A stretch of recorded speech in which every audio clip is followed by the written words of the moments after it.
राजधानी पटना में दो नीट छात्राओं के साथ हुए गलत काम का मामला अभी सुलझा भी नहीं था कि देर रात पटना के एक हॉस्टल में लड़कियों से छेड़खानी किए जाने को लेकर बमबारी और गोलीबारी की घटना सामने आई, जिसने पूरे बिहार के अभिभावक को सोचने पर मजबूर कर दिया है, खासकर उनको जिनकी बच्चियां पटना नीट हॉस्टल छात्रा के साथ हुए गलत काम के बावजूद भी हॉस्टल में रहती है कि क्या पटना के हॉस्टल में रह रही बच्चियों को हॉस्टल खाली कर वापस अपने घर चले जाना चाहिए। और ये गोलीबारी और बमबारी की जो घटना है, आपको बता दें कि पहली बार नहीं हुई है। सुल्तानगंज थाना क्षेत्र में 19 जुलाई 2018 में भी ऐसी घटना हुई थी। इसके बावजूद ये घटना दोहराई गई। तो यहां पर सवाल उठता है कि आखिर ऐसी घटनाएं क्यों दोहराई जा रही है और इसके लिए जिम्मेदार कौन है। आखिर पटना पुलिस सो कहां रही है। पटना में पुलिस मुख्यालय है, सत्ता पक्ष का मुख्यालय भी पटना में ही है, फिर भी तमाम चीजें पटना में ही आखिर क्यों हो रही।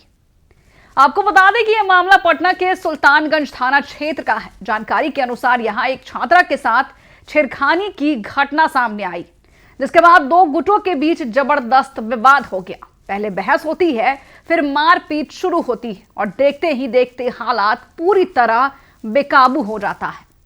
बताया जा रहा है कि पूरा विवाद पहले श्री कृष्ण घाट इलाके में शुरू हुआ था। यहां लड़की से छेड़खानी को लेकर कुछ छात्रों और बाहर से आए युवकों के बीच झगड़ा हुआ, जिसके बाद ये झगड़ा धीरे धीरे बड़े पैमाने पर गोलीबारी और बमबारी की घटना में तब्दील हो गया। मौके पर काफी हंगामा हुआ, जिसके बाद पुलिस को सूचना दी गई। हालांकि मामला वहीं खत्म नहीं हुआ, कुछ ही देर बाद ये विवाद सीवी रमन हॉस्टल तक पहुंच गया। आरोप है कि देर रात हॉस्टल परिसर के अंदर और बाहर बम फेंके गए। इतना ही नहीं, गोलियां भी चलाई गई हैं और अचानक हुए इस घटना से पूरे इलाके में अफरा तफरी मच गई। आपको बता दें कि छात्र डर के मारे अपने अपने कमरों में दुबक गए और आसपास के लोग घरों से बाहर नहीं निकल रहे थे। मौके पर पहुंची पुलिस ने पूरे इलाके में घेराबंदी शुरू कर दी है और जांच भी की जा रही है। लेकिन आपको बता दें कि पुलिस के अनुसार घटनास्थल से 2 कारतूस बरामद किए गए हैं, जिनमें से एक जिंदा कारतूस और एक खोखा शामिल है। इसके अलावा बम के अवशेष भी मिले हैं, जिससे यह साफ है कि विस्फोट किया गया। आप तस्वीरें देखिए, भारी मात्रा में बम बनाने की सामग्री बरामद की गई है, जो कि साफ साफ दर्शाती है कि बिहार में अपराधियों के मन में अब डर बिल्कुल भी नहीं बचा है। अपराधी बेखौफ है, जानते हैं कि बिहार है, कुछ भी कर देंगे, फिर बड़े मजे से घूमेंगे, क्योंकि यहां पर न पुलिस प्रशासन इनका कुछ करेगी और ये बेखौफ घूमेंगे। लेकिन इस घटना में 2 लोग घायल हुए और दोनों घायलों को इलाज के लिए अस्पताल भेजा गया है।